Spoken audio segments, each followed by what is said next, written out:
Yeah, yeah. Oh my God. What's this ABC? And you can find that out from right. You know, if he's not, it makes it so much different. No, you should. You should reach out. And if he doesn't reply, I will. Hopefully I'm not blocking You're you. not getting the satisfactory answer. But find that out because I can just be more person if I feel comfortable that I'm not stepping on it. You have an okay time getting in here? Thank you.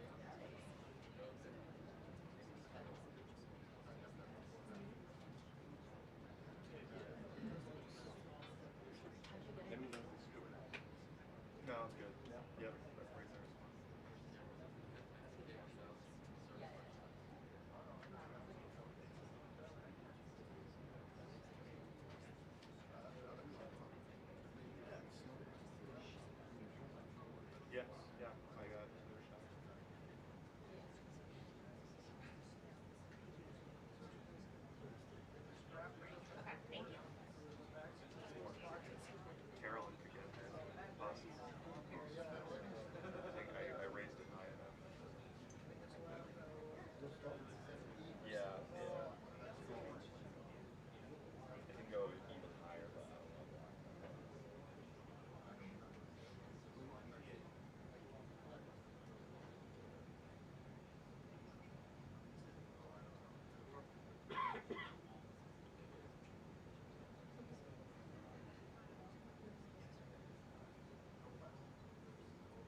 Good afternoon, Jackie. Thank you for that. Thanks for coming in on a snow day for the rest of the government in the country. And as much of the country feels the impacts of that winter storm, President Trump continues to monitor the situation closely, and he has remained in constant contact with FEMA and emergency responders. President Trump also quickly approved 12 federal emergency disaster declarations within 24 hours for the states of Arkansas, Georgia, Indiana, Kentucky, Louisiana, Maryland, Mississippi, North Carolina, South Carolina, Tennessee, Virginia, and West Virginia, enabling these states to access critical federal resources to supplement their response efforts if needed. These declarations will help state-led efforts of turning power back on, clearing roads for emergency services, and keeping communities safe. The White House will continue to correspond directly with governors and local officials in the coming days, especially in those states that were harshly impacted by this storm. I would also like to address the chaotic scenes in Minnesota over the weekend. Nobody in the White House, including President Trump, wants to see people getting hurt or killed in America's streets. This includes Renee Good, Alex Pretti, the brave men and women of federal law enforcement, and the many Americans who have been victimized at the hands of illegal alien criminals. Saturday's shooting remains under active investigation by Homeland Security Investigations and the FBI. The Customs and Border Protection is also conducting their own internal review. As President Trump said yesterday, the administration is reviewing everything with respect to the shooting, and we will let that investigation play out. But let's be clear about the circumstances which led to that moment on Saturday. This tragedy occurred as a result of a deliberate and hostile resistance by Democrat leaders in Minnesota. For weeks, Governor Walz and the Mayor Jacob Frey and other elected Democrats were spreading lies about federal law enforcement officers who are risking their lives daily to remove the worst criminal illegal aliens from our streets: murderers, rapists, pedophiles, human traffickers, and gang members. Governor Walz and Mayor Frey have shamefully blocked local and state police from cooperating with ICE, actively inhibiting efforts to arrest violent criminals. They have also used their platforms to encourage left-wing agitators to stalk, record, confront, and obstruct federal officers who were just trying to lawfully perform their duties, which has created dangerous situations threatening both these officers and the general public and Minnesotans alike. This is precisely what unfolded in Minneapolis on Saturday morning. Obstructing federal law enforcement and inciting violence against officers is wrong and illegal. This used to be a universally accepted position in the United States. Amid the hysteria, we must remember how we got here to this moment today and what this Democrat opposition is about.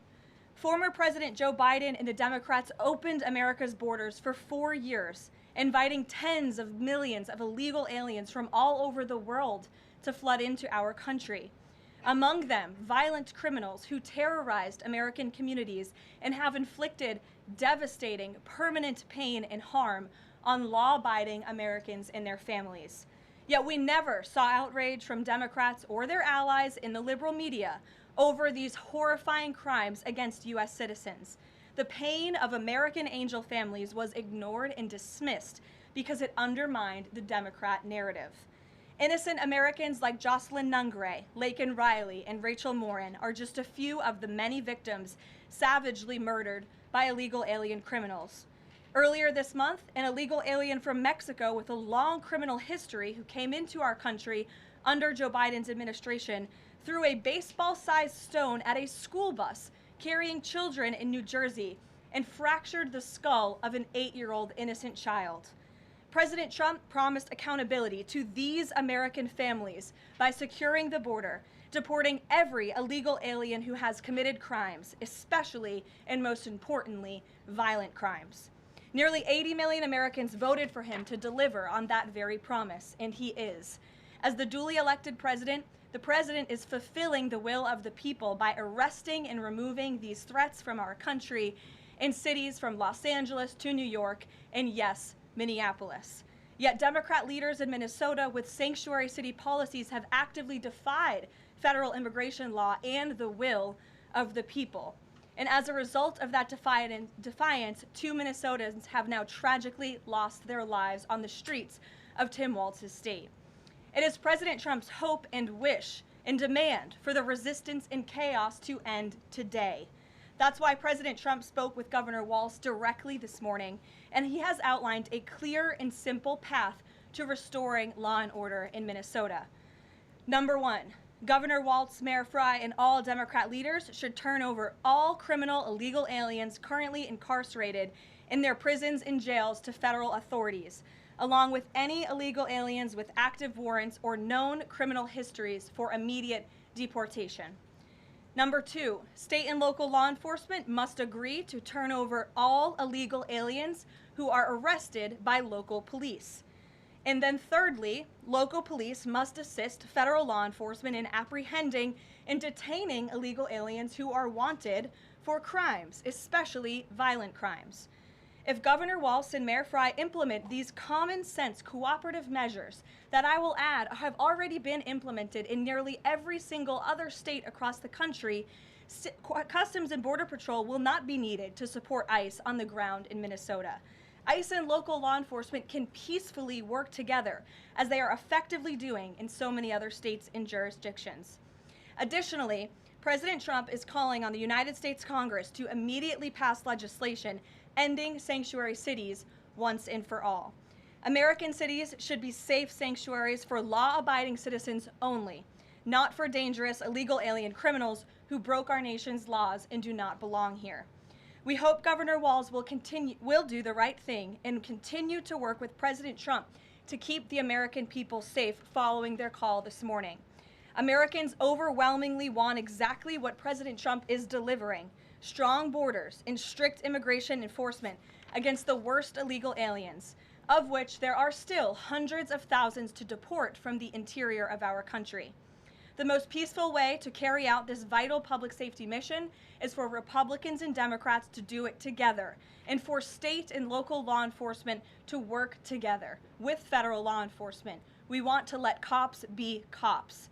You wouldn't know this continues to be a very popular policy position from the biased media coverage over the course of the last few days, but polling shows huge support for this exact thing President Trump is calling for. More than 80% of Americans favor deporting illegal aliens convicted of violent crimes. A country unable to deport criminals who enter it illegally is no country at all. The open borders agenda of Kamala Harris, Tim Walz, and the Democrats was already on the ballot on November 5th, 2024, and it was resoundingly rejected. President Trump will never back down from his promise to deport violent criminal illegal aliens and make America safe again, and he welcomes all cooperation in that effort.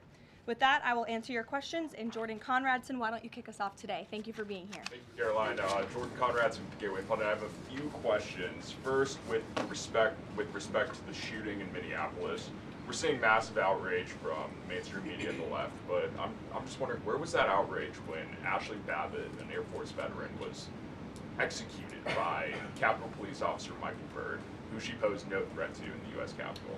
Well, you raised a very important point, which I also believed I just raised as well in those opening remarks, in that there has no doubt been selective outrage by the liberal biased media in picking and choosing victims and highlighting their stories. And as I've said, President Trump does not want any Americans to lose their lives in the streets of America and in American communities across the country. He believes what happened on Saturday is a tragedy, but every life is equal to President Trump, and that's why the lives of Laken Riley and Jocelyn Nungray continue to matter to him and be an utmost priority to him to this very day. And it's unfortunate that we did not see the same type of sensationalist media coverage over the tragic deaths of those innocent American women and girls across the country as we are in the wake of this tragedy that took place on Saturday. Gabe. Sure, go ahead, Jordan. I want to get your response to this. The Arizona Attorney General, just days before this shooting in Minneapolis, she seemingly encouraged rioters to go out and shoot and kill ICE agents. And I'll quote her here. She said, "If you reasonably believe your life's in danger and you're in the house or in your car or on your property, you can defend yourself with lethal force." And she said that you can't tell if ICE agents are law enforcement or imposters, and it becomes an issue of whether you reasonably believe they were law enforcement. you have a response to that, and does the White House believe that she should be held accountable for Well, these remarks? such dangerous rhetoric, as I pointed out, is exactly what has brought us to this position today, where you have elected Democrat officials across the country who are encouraging left-wing agitators and crazy people to go out and unlawfully obstruct lawful immigration enforcement. Again, these brave men and women of ICE and Border Patrol and the federal enforcement are just trying to do their jobs to enforce our nation's immigration laws and to go after the worst of the worst in this country. I would encourage everyone in this room, and I would encourage the Arizona Attorney General to look at the video of an ICE agent in Minneapolis. He was approached by left-wing agitators who were honking their horns and were screaming slurs at him, and he rolled down his window and he said, "What are you doing? I am out here trying to catch a child predator, somebody who has convicted crimes against an innocent child, and you are trying to obstruct me from doing my job." This rhetoric against ICE, comparing them to Nazi Gestapo, Donald Trump's police force, is despicable, it is shameful, and it is precisely what has led to the escalation of tensions in Minneapolis and in other places across the country. Gabe, go ahead. Be looking into her for justifying violence? I would defer you to the Department of Justice on that. Thank you, Caroline. Gabe. Regarding Minnesota, on Saturday, the Department of Homeland Security posted that Pretti looks like he wanted to do maximum damage and massacre law enforcement. Stephen Miller on Saturday posted that, or called Pretti a would-be assassin. Why did administration officials jump to conclusions before an investigation had even been conducted? Well, look, this has obviously been a very fluid and fast-moving situation throughout the weekend. As for President Trump, whom I speak for, he has said that he wants to let the investigation continue and let the facts lead in this case. With regards to the deployment of Tom Homan to Minneapolis, should the deployment of Mr. Homan to Minneapolis be seen as a sign that the president is dissatisfied with how the officials on the ground had handled the incident? No, Mr. Homan is doing an exceptional job, and he has been working with Secretary Noem and President Trump over the course of the last year. Secretary Noem still has the utmost confidence and trust of the President of the United States, and she's continuing to oversee the entire Department of Homeland Security and all of the immigration enforcement that's taking place across the whole entire country. Of course, Secretary Noem is also in charge of FEMA, and we are in the wake of a brutal winter storm where hundreds of thousands of Americans have been impacted by that. So Borders Are Homan is in a unique position to drop everything and go to Minnesota to continue having these productive conversations with state and local officials. And I know that he's catching a plane in just a few hours to do just that at the request of the president. Jennifer. On Saturday's shooting, has the president been briefed, and have you been briefed on specific details of the shooting? How many shots were fired? How many guns discharged? And I mean, did the protesters' gun go off, or only the officers' guns? Do you have any of those details? Again, the investigation is continuing, Jennifer, and we will let the facts lead, and we will let the facts play out in this investigation. I do know that HSI and FBI are conducting interviews with those that were involved and the agents who were involved in this unfortunate tragedy on Saturday. Are they keeping the president up to date on all those details? The president is obviously very much on the ball with respect to this investigation. I think he's made that quite clear with the various statements that you've seen him put out, and also the 4 points that the president has outlined as well to Governor Walz, and to encourage him to cooperate with ICE and with the administration. Mary. Thanks, Caroline. To follow on Gabe's question, Secretary Noem said Alex Pretti committed an act of domestic terrorism. Stephen Miller labeled Pretti a domestic terrorist. Does the president agree with them? Look, as I've said, I have not heard the president characterize Mr. Pretti in that way. However, I have heard the president say he wants to let the facts in the investigation lead itself. Was he alarmed to hear his top officials referring to him in that way, rushing to that judgment? Danny, go ahead. Thanks, Caroline. On Stephen Miller's comments, will Stephen Miller be apologising to the family of Alex Pretti for calling him, quotes, an assassin who tried to murder federal agents, despite the fact that, as you say, this is still under investigation?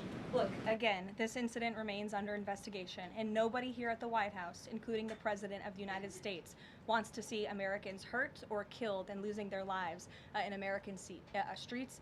And we mourn for the parents. As a mother myself, of course, I cannot imagine the loss of life, especially losing one's child. And that same empathy from the president goes for the parents of angel families, and parents of victims of illegal alien crime across our country as well. And that's exactly why the president continues to be wholeheartedly committed to deporting the worst of the worst criminals from our country. Why don't we go to the back? Kelly. Caroline, does the president believe that the killing, though, was a mistake? Has he expressed that at all?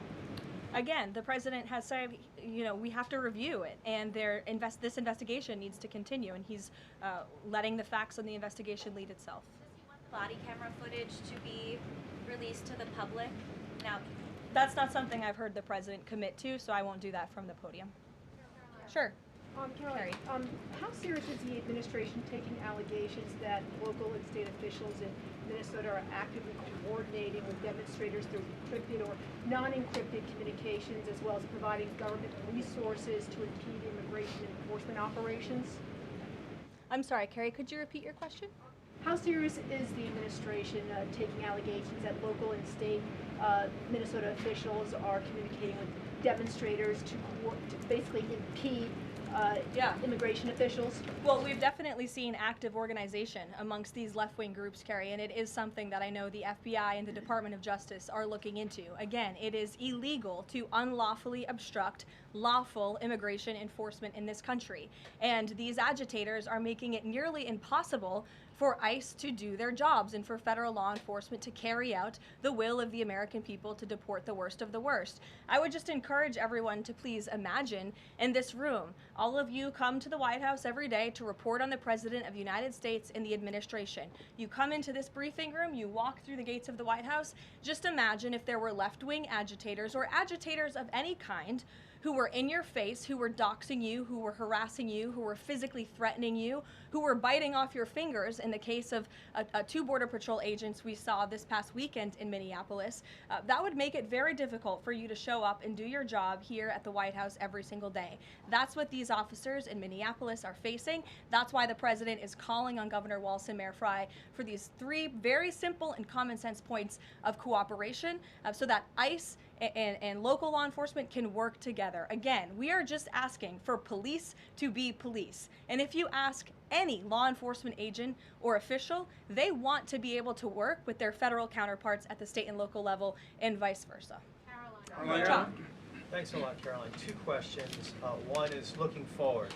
The role of Mr. Homan, is he being sent by the president to diffuse the situation that exists right now on the ground? Is he the point person essentially for the White House in terms of trying to tamp down the tensions that exist right now in Minnesota? Well, Mr. Homan is the point person for cooperating with state and local authorities and corresponding with them, again, to achieve this level of cooperation to subdue the chaos on the streets of Minneapolis. And I would just point out that Mr. Homan is someone who has been lauded for many, many decades for his experience working in law enforcement. In fact, this is a Washington Post headline from 9 years ago, 2016. Meet the man the White House has honored for deporting illegal immigrants. And I would remind everyone in this room that it was former President Barack Hussein Obama who awarded a medal to Mr. Homan. So he's obviously very qualified. He has the full trust and faith of the president.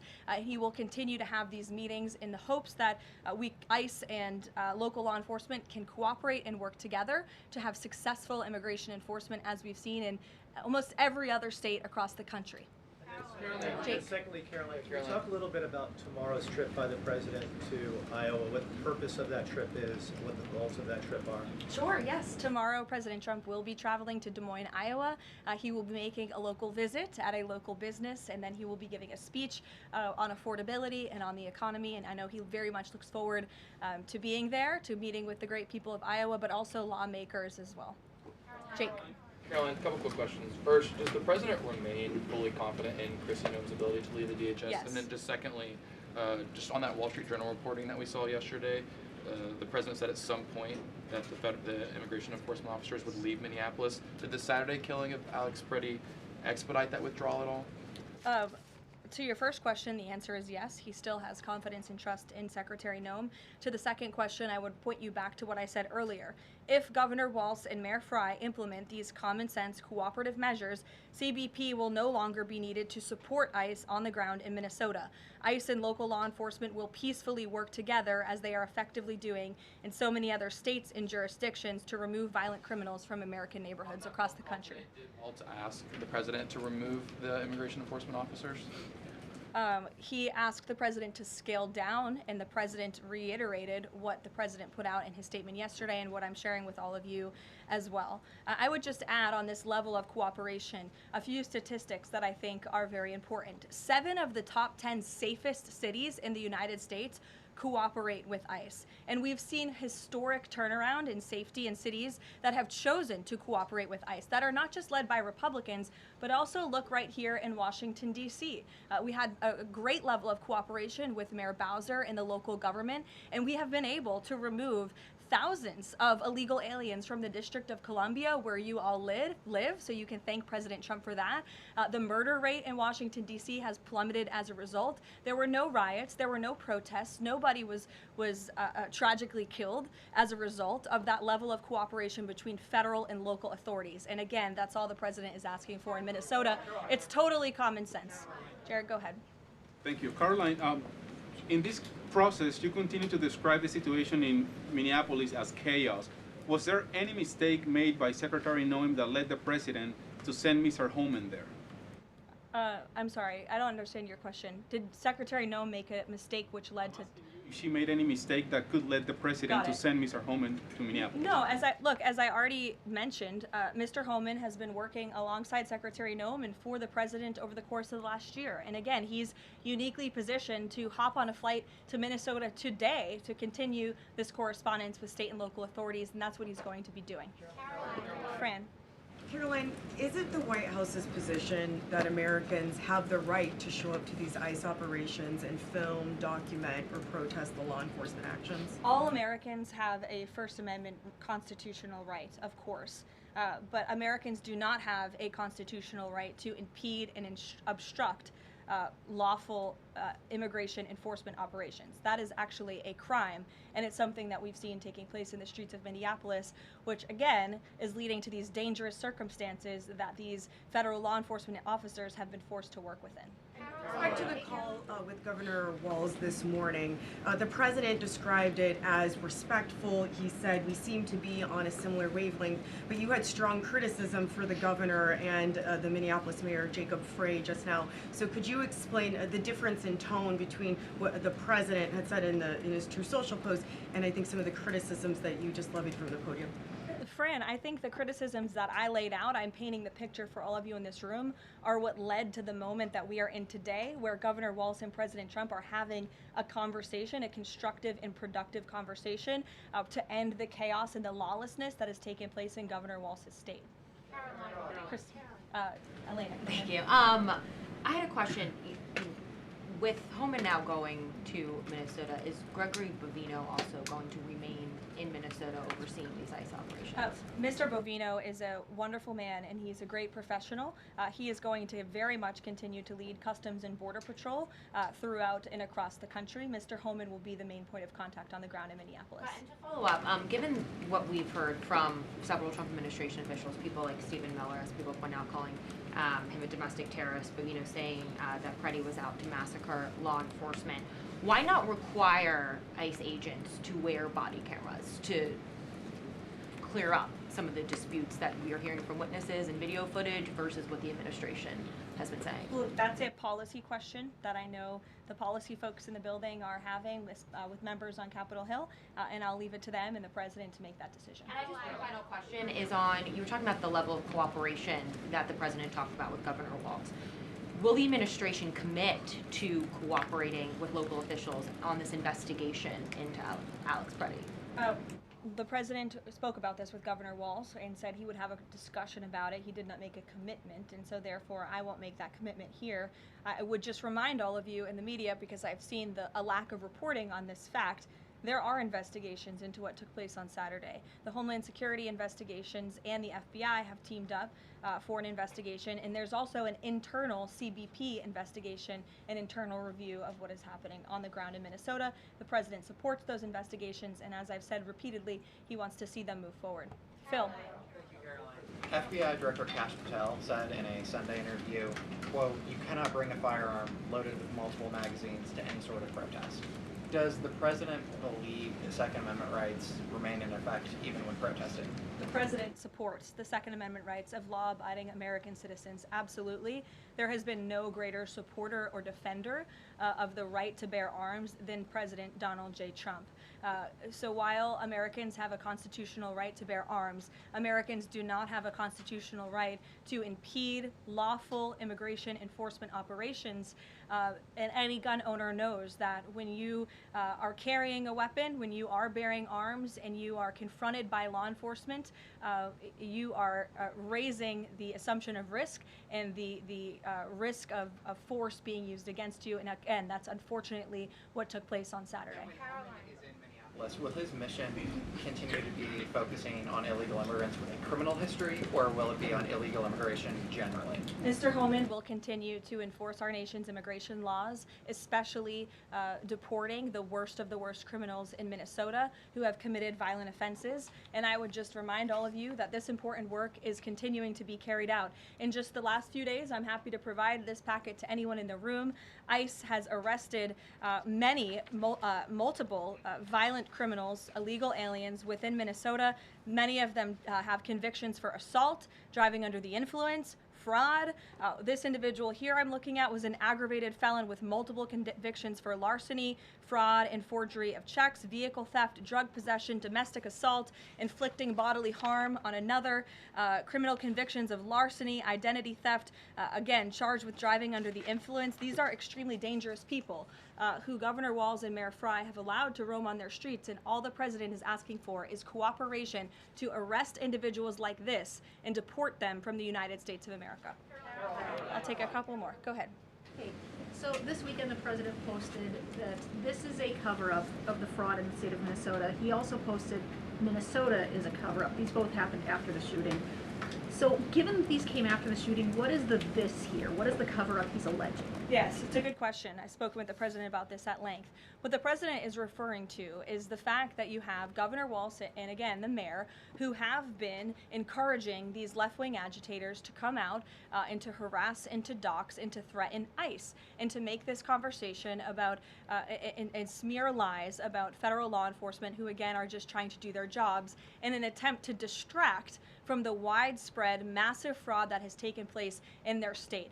Billions and billions of dollars has been stolen from law-abiding taxpayers in Minnesota, and the administration continues to be very focused on getting to the bottom of it, especially, and the president raised a good question over the weekend, with respect to Congresswoman Ilhan Omar, who now has a net worth within the millions, and one must ask themselves, why and how is that possible? Is she connected to the fraud rings that we have seen taking place within her state and her own district? It's a question the American people are raising, and the president believes it's one worth answering. Haley. Thanks, Caroline. I want to go back to some of the comments from Stephen Miller and Secretary Noem.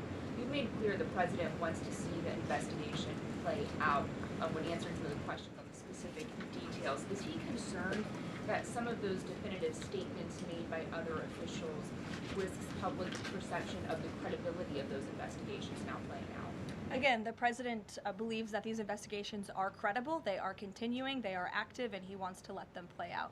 Alex. Caroline, thank you. Is the administration willing to separate DHS funding from other funding bills in order to avoid a broader shutdown?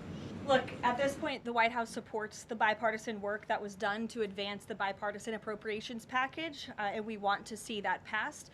Policy discussions on immigration in Minnesota are happening. Look, the president is leading those discussions, as evidenced by his correspondence with Governor Walz this morning, but that should not be at the expense of government funding for the American people, which would include, as you know, Alex, FEMA funding, and we are in the midst of the storm that took place over the weekend, and many Americans are still being impacted by that. So So we absolutely do not want to see that funding lapse, and we want the Senate to move forward with passing the bipartisan appropriations package that was negotiated on a bipartisan basis. Secondly, there's another round of Russia-Ukraine talks this weekend, Sunday. I wonder if you can walk us through with the president, how he will be involved in that, if at all. We'll be talking to President Putin, President Zelensky ahead of those meetings. I'm not tracking any scheduled calls at this point in time.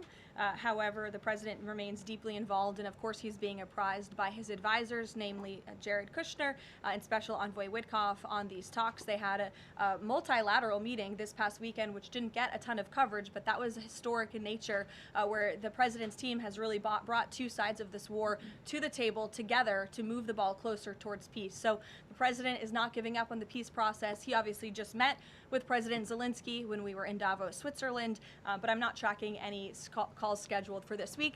On one more foreign policy point, I will point out, as you all saw, the last remaining body of the hostages, Israeli hostages in Gaza, has been returned. This is a huge foreign policy feat for the President of the United States, for the State of Israel, and frankly for the whole world. The President made the impossible possible, and so it's great news for the President, for the United States, for our allies, and also for peace in the Middle East. And I understand that more than 20 new additional countries have also signed up to join the newly established Board of Peace with respect to the rebuilding of Gaza, which is another historic accomplishment for this president. So thank you all very much, and we'll see you in Iowa tomorrow. Did the president talk to us?